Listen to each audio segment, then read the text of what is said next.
The Innovators Network.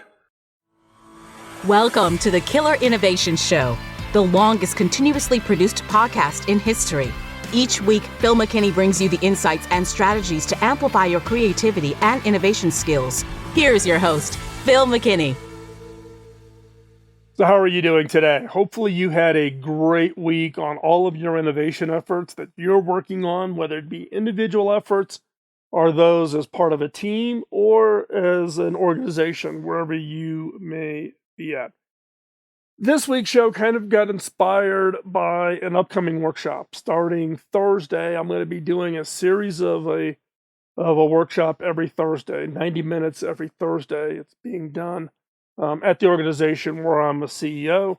And this is the 7 immutable laws of innovation. So if you have not read that blog post or have not read the Fast Company article that was done about it, you can go over and find it. And I've done a bunch of shows on them over at Killer Innovations, but the actual original blog post that came out in August of 2011, right in the heyday of things absolutely going down the into the tank at Hewlett Packard.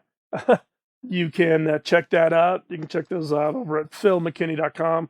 It was originally a blog post that now has, over the last 10 years, has just blown up into something much bigger than I ever anticipated to be. So I'm getting ready to teach an updated, refreshed, entirely new version of the 7 Laws workshop starting this coming Thursday. And in the process, I'm working on just the first couple of laws. Law number 1 being the law of leadership. And while I was doing that, I was thinking, this is something that I should share with you. You've been listeners of my show. We've now been doing the show for 16 years. We now started season 17.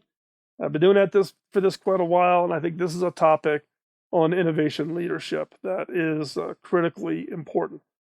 And what we're going to talk about today are the 9 behaviors. These are the 9 behaviors that innovation leaders need to have. If you want to be a leader in innovation leadership, these are the 9 behaviors you really need to either already exhibit or you need to work on them if you want success in the innovation leadership. So that is the topic for today's show. Before we jump into the episode, big favor to ask, can you like, follow, and share? Can you let others know about the show? Can you like it? Can you give us comments? Can you give feedback? Can you post a review wherever you get your podcast? All of that helps us spread the word about the show and helps others benefit from the work that we do here and have been doing for the last 16 years. So, and with that, let's jump into this week's episode of Killer Innovations.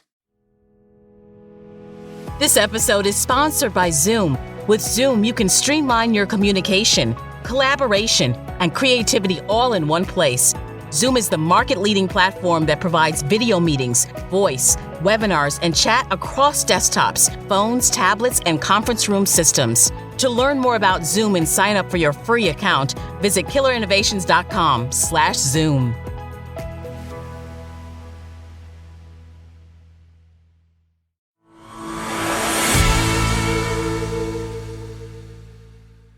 The characteristics that you need to be a great leader are well known, and there's leadership courses, there's people who go on to get their MBAs to learn how to be good leaders. However, when it comes to innovation leadership, if you are responsible for leading innovation efforts, or you would want to become a leader of innovation, the characteristics, the behaviors that you need to exhibit as an innovation leader are different. Now, there are some of the same basic leadership skills and those types of things. Those are the core, but there are some additional behaviors as an innovation leader that you need to have. And that is going to be the topic of today's episode. I'm going to share with you the 9 innovation leadership behaviors. Now, this 9, the core 9, actually was inspired by some articles that I've been recently reading, one notably off of Forbes, but also some from some other sites. And I've kind of collected them up as given basically a voice to what I've seen in my own career over the last 40 years of being in the innovation game, having been both an innovator, an engineer, a software leader, product development leader, to eventually becoming the CTO at Hewlett Packard, and ultimately the CEO where I'm at now, where our 100% mission each and every day for the 225 staff is to invent, create intellectual properties, create the next technologies that you and others would use day in and day out. So these 9 behaviors are ones that I think are just kind of fundamentally foundational, things that you just absolutely have to be able to do and do effectively. So to help me explain this, I've created some slides. We're going to walk through those slides, but I'm going to spend a little bit of time on each one of these 9 behaviors so that you kind of get the context of what it is I'm trying to say. And what I'd ask you to do is not just to watch or listen to this, listen to the 9, but to actually step back over the next week and think about 1 or 2 that you think you should focus on, things that you probably maybe aren't doing to the full level of your capabilities. And look, there is no innovation leader that's got all of this locked down. We all are working on the different things that maybe we're just naturally better at this as a leader, and we struggle with this as a leader. So these are the 9 behaviors. Now I'm going to walk through, there's a little bit of tee up here to give a little bit of context of what I think basic leadership is, and then we're going to jump into the 9 innovation leadership behaviors. So first off, let's talk about team building. This is fundamental for every leader. Every leader is put in place to build teams. And to build teams is the ability to put together the right people in order to achieve the objective. Now, the kinds of teams that you build for a specific function, if you're a software engineering leader, then you're building a team of people who've got good software skills that are complementary, whether it be learning different languages or different architectures or different platforms, someone who knows how to write mobile apps versus cloud-based systems. You're building a team based on skills and abilities. In the case of innovation, it's different. You're building people with different perspectives, different thinking styles.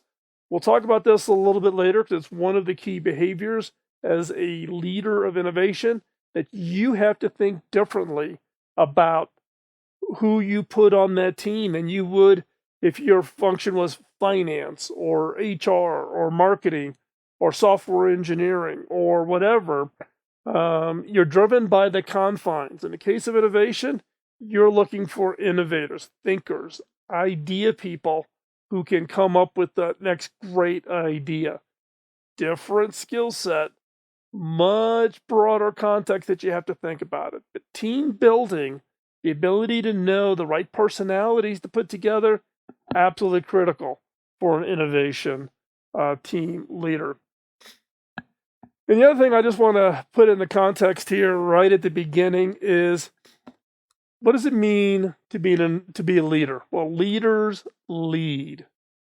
And this is a quote, and I'm not sure where I heard it from, but it's one that I use quite often. And many people on my team are probably tired of hearing it. And that is, leaders deserve the teams they get based on the worst actions they allow other team members to get away with.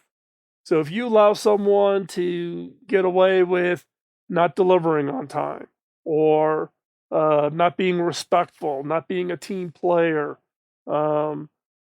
passive aggressive tendencies, whatever that worst action is you allow anybody on your team to get away with, it will infiltrate the rest of your team, and you deserve the team you get. Now, I also want to point out that this is not about everybody else on the team. You lead as a leader. So you need to hold yourself to that same bar, if not even a higher bar of doing the right thing. Because if you get sloppy and you don't make your commitments and you have a tendency to fly off the handle or play passive aggressive in order to manipulate team members to do certain things, then you get the team you deserve. Do not complain to somebody else saying, "Oh, I inherited," you got the team you deserve. So, with these as kind of the fundamentals, right? You got a team build and you get the team you deserve. Two fundamentals of any leadership activity, no matter what you're responsible for. But let's jump in and talk specifically about innovation leadership. Number one, innovation leaders have a vision of the future, looking not just at the immediate success, but looking at long-term goals. This is what I refer to as innovation leaders needing to act a little schizophrenic. You got to keep the short term. You don't get a pass on, you just get to think long term and these long, lofty kind of what if possible futures. You got to deliver against the operational requirements today. You got a number you got to hit, profit, margin, all of those things. At the same time, you've got to also look at the long term. So in this case, it is this responsibility to take and look at both the short term and the long term. But you have to have a vision, and you have to be able to convey that vision. You have to share that vision. You have to tell that vision. You have to create a vision that gets people excited, that they want to go for. And as an innovation leader, you own that vision. You need to have a view of what the future could be, and then bring the rest of the organization along with you. So number one, innovation leaders have a vision of the future. And number two, innovation leaders establish trust in their team. Now, when it comes to innovation, trust is absolutely paramount. Now, this trust will be reflected back on themselves, which means if you are trustworthy of your team members, they will trust you as a leader. And so that becomes absolutely critically important. But why is it so much more important in innovation than it is maybe in other areas? Trust is always important, but in innovation, I have found it to be absolutely paramount. But why? Because innovation is risky. Innovation is scary. You're asking people to take a risk. One risk, share their idea. Is their idea going to be treated appropriately, or do they get ridiculed? Or do people jump on and criticize an idea? That doesn't build trust. So you have to build that trust just to get someone to put their idea out there and ask for people to consider it. Secondarily is what happens if their idea does go forward and then it doesn't work out? Do they feel like they're going to risk their job? Are they going to get fired? Is it going to have an impact on their performance review, their pay, their bonuses, whatever? How do you build that trust? You have to build that trust, because if you don't build it, they will not take that risk. And without risk, you have no innovation team. You have no innovation effort. So an innovation leader has to establish trust in their team. And it's not just that you establish it and you forget about it. It constantly has to be reinforced, because if it's not reinforced, the natural tendency is to slide to distrust. So once you've achieved trust, you have to continually feed it. You got to feed it over and over and over again to remind people that there's trust. You trust them, and they in turn should reflect that back by trusting you. Number three, innovation leaders challenge the status quo. They don't rely on what's safe and comfortable, right? They're working around what that future is, and they're making the decisions accordingly. So as a result, they need to challenge the status quo, because there's kind of a status quo inside of any organization of kind of the processes that are done, the steps we take, how we do things. We've always done it this way. As an innovation leader, you're going to go and challenge that status quo. No, we're going to try something new. We're going to do this experiment. We're going to blow up the process. We can't use that process because it says it takes 3 years to do a product, and we need to do this product in a year. So we got to come up with a whole new way to build products. And so as an innovation leader, you challenge the status quo and you challenge it again and you challenge it again. And it's uncomfortable. And you've got to be, as the leader, you've got to convince the rest of the organization as to why this change has to happen and why it's important. But you have to be willing to, you as a leader have to be willing to take that risk.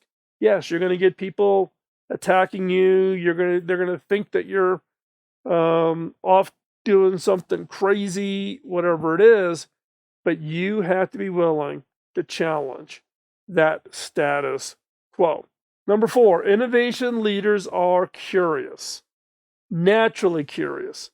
They do this by asking smart, strategic, thoughtful, targeted questions to gather input so that the team can achieve its innovation goals. But the important point is not just to ask questions and then ask the next question, ask the next question. It is listening and listening carefully. If you've got a list of questions, you're out talking to users or you're talking to people within the organization, understand the problems they're facing, and you've got this list of questions. I've seen people where they ask that question, and then what happens? In their mind, they're thinking about the next question that they're going to ask. They're not listening. They're thinking about the questions that they're, the whole series, versus asking the question and then truly listening. Not thinking about anything else, not thinking about the next question, listening. Because it's that listening part. What are they telling you? What are they not telling you? What's the kind of the words between the lines that you need to pick up on? Innovators by themselves, but innovation leaders in particular have to be very, very good listeners. Why? Because that's the source for the potential of a solution, for you solving a problem, for you creating a new opportunity. Is that, what is it they're telling you? What is it they're not telling you? But being very strategic on the smart, strategic, thoughtful, targeted questions, not, coming in with a question that says, what's your biggest problem that I can solve for you? Most people you ask that question to don't even recognize what the problems they have, or if they have the problems, it's something they could probably fix on their own. Why do they need you? What you need to do is find out, what do they do? What are they doing today? How do they operate? How does this work? How does that work? You need to learn about them. You have to have empathy for them, but you have to be that very clear and conscious listening mode after you ask that question. And if you ask really good questions, if you spend and invest the time to create really a great set of questions, you will be uncovering not just one idea, you probably will uncover tens, if not hundreds of ideas that you can apply your unique skill as an innovator to. And number 5, innovator leaders set aspirational goals. As an innovation leader, you're not expected just to achieve the status quo. That's not why you are in an innovation leadership role. You got selected to be in the innovation role you are in to deliver big impact, game-changing, breakthrough kinds of achievements. It's not about just help grow the revenue 3% in this next quarter. It's about how do you double the revenue in the next 24 months? How do you reduce your costs by 50%? It's the radical ideas. That's why organizations today are investing so much time and effort into forming innovation teams. And if you want to be that innovation leader, or if you are that innovation leader, then you need to set aspirational goals, challenging your team to reach higher rather than simply duplicating last year's performance. And this is achieved by giving leeway and freedom, giving your teams autonomy. I've seen many people who want to become innovation leaders who are micromanagers by nature. They want to hand out tasks to their team members and then step back and then go back and sign the next task. That is not going to achieve innovation success. If you are a micromanager, either break that habit or don't go after trying to be an innovation leader. It doesn't work. They don't go together. You need to achieve the leeway. You need to achieve success by giving your team what is those aspirational goals, and then giving them the leeway, giving them the freedom, right? I've talked many times on this show about BHAGs, bold, hairy, audacious goals. Hop over to the show notes, search for it on the website for the BHAGs. I've done a bunch of shows on this. You can go over to killerinnovations.com. Listen in on those, because I have found that when you define these aspirational goals, teams will achieve those. And these are goals far beyond what anybody thinks is even possible to achieve.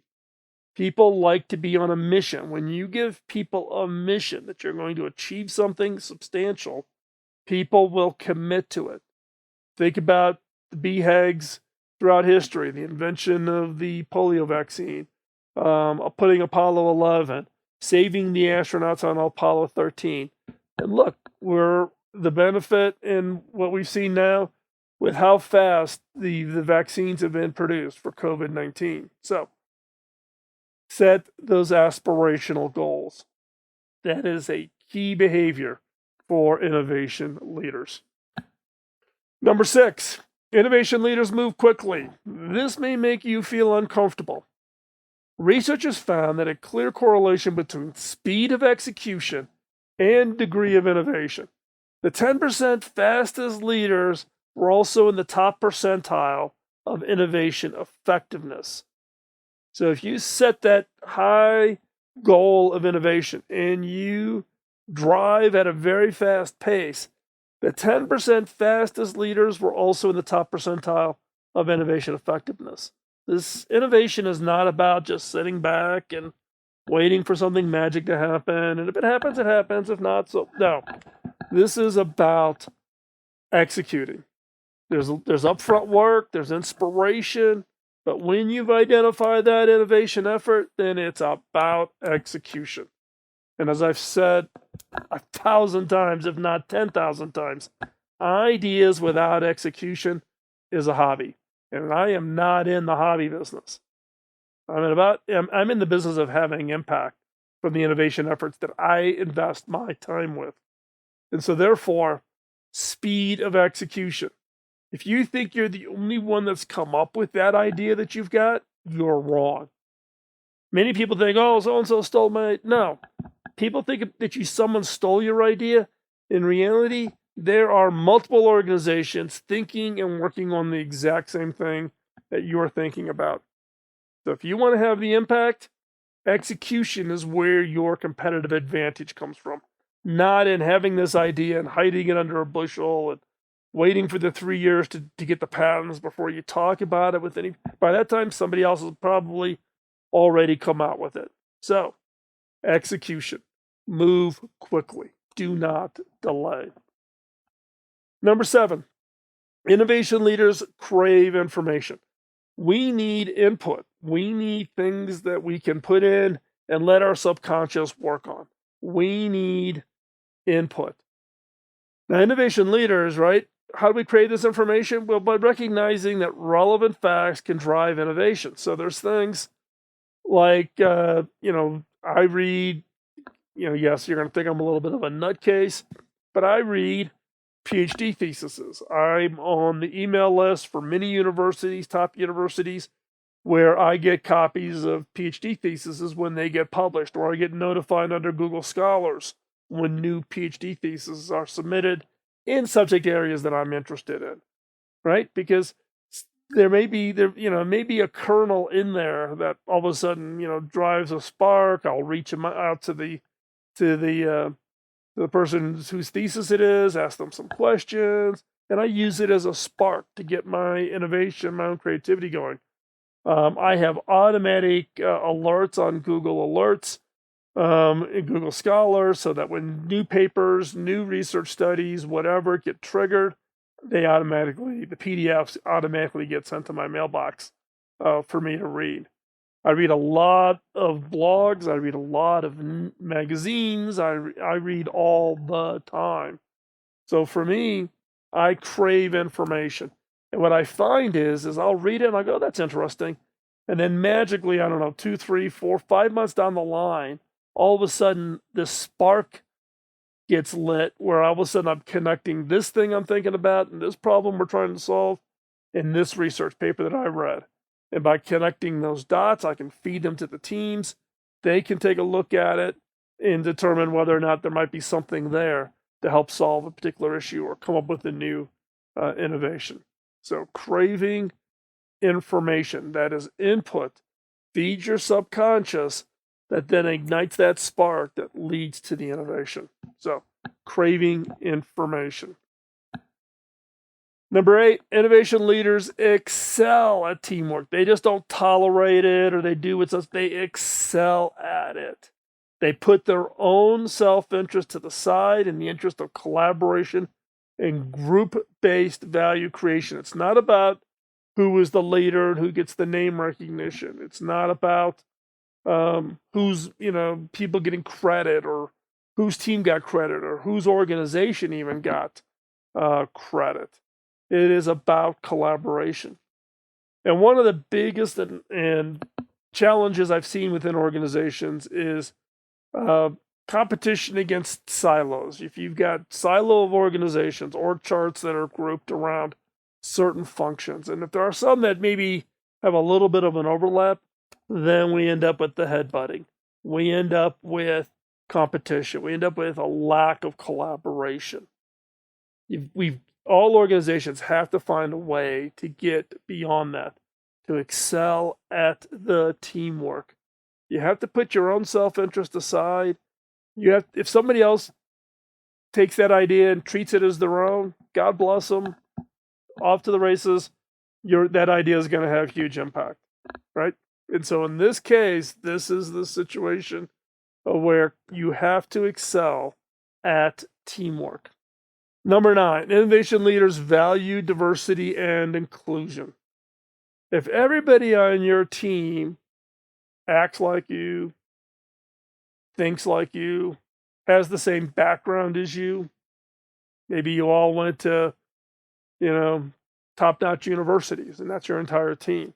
There's a certain thinking style that comes up with that, and that has puts you into a trench. Everybody is thinking alike. Similar viewpoints leads to the danger of groupthink, where everybody thinks the same thing, everybody agrees on the same thing, everybody is going to align on a certain direction.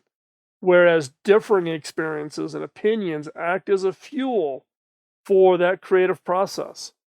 Diversity of your innovation team is paramount. And diversity in your innovation team could mean, people who grew up in the United States and went to college, people who never lived in the United States, people who didn't graduate from college, people who have a technical background, people who don't have a technical background, people who are even in the same industry or not in the same industry. You want as diverse of experiences and expertise as possible. What you really want are people who are willing to come up with and share the ideas they come up with. People who can just sit back and think in ways that other people don't think, and therefore come up with ideas or approaches, or can take somebody else's idea and plus it, improve it, make it much, much better.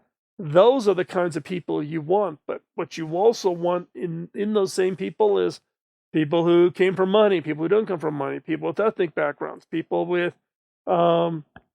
experiences based on where they were raised and the kind of education or work experience they have, or age. You want people across the entire age demographic. You need diversity. You need that experience. And so those are the 9 innovation leadership behaviors. Now, as I said at the beginning, this is not about that you're going to have them perfectly figured out, that you're going to be able to do all of them, and you are doing them all exactly as you would, that you think that an innovation leader should do. Look, I've been in the innovation game for 40 years. Of these 9, there's still a couple of them I struggle at. We're not all good at all of them, but as a leader, you should strive. So my task for you for this week is to step back, review these 9, figure out the ones that you think are your real strengths, figure out the ones that are maybe you're not so strong in, and focus on those, the ones that you're not as strong on. Spend time thinking about what is it you can do this week to exhibit it again, do it again, repeat it, and work on building those areas up that you are not as strong of as a leader. And if you do that, if you focus on that on an ongoing basis, improving yourself to make yourself a better innovation leader, it will manifest itself in your team, and your team will come up with innovations that create those next great breakthrough innovations.